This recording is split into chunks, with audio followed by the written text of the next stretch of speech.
భీమిలి నియోజకవర్గం ఎంపీ గండి శ్రీనివాసరావు ఆధ్వర్యంలో ఈ రోజు నిర్వహించిన మీడియా సమావేశానికి ఆంధ్రప్రదేశ్ రాష్ట్ర జలవనరుల శాఖ మంత్రి నిమ్మల రామానాయుడు హాజరయ్యారు. ముఖ్యమంత్రి నారా చంద్రబాబు నాయుడు సుపరిపాలన గురించి వివరాలు ఇచ్చారు.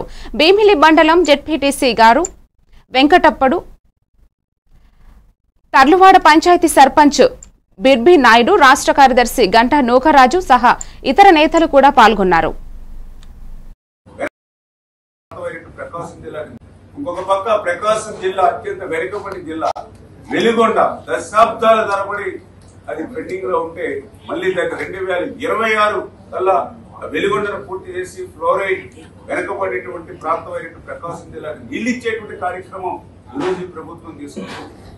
నిన్ననే చూశారు హంద్రీనెవా 5 సంవత్సరాల జగన్మోహన్ రెడ్డి పాలనలో హంద్రీనెవా ₹1 పెట్ల, ఒక అరబస్తా సిమెంట్ పెట్ల, ఒక తట్ట మట్టి తీయలా.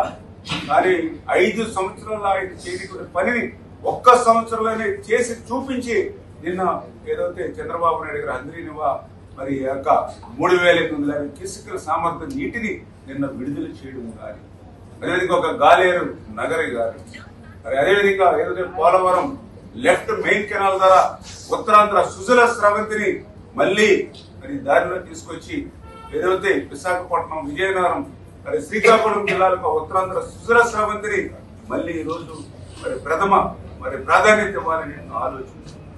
ఈ రకంగా ఆంధ్రప్రదేశ్ రాష్ట్రం భవిష్యత్తులో ఒక కరువు రహిత రాష్ట్రంగా మార్చాలనేటువంటి విధంగా చంద్రబాబు నాయుడు గారు అహర్నిశలు శ్రమించి పనిచేస్తూ ఉంటే, ఆ నీటిని అందించి ఆ దాహార్తిని తీర్చాలనేటువంటి ప్రయత్నం చేస్తూ ఉంటే, ఆ సాగునీరుని అందించి అందరికీ అన్నం పెట్టాలనే ఆలోచనతో తల్లి అటువంటి బిడ్డను మరి కారు చక్రాల కింద టైర్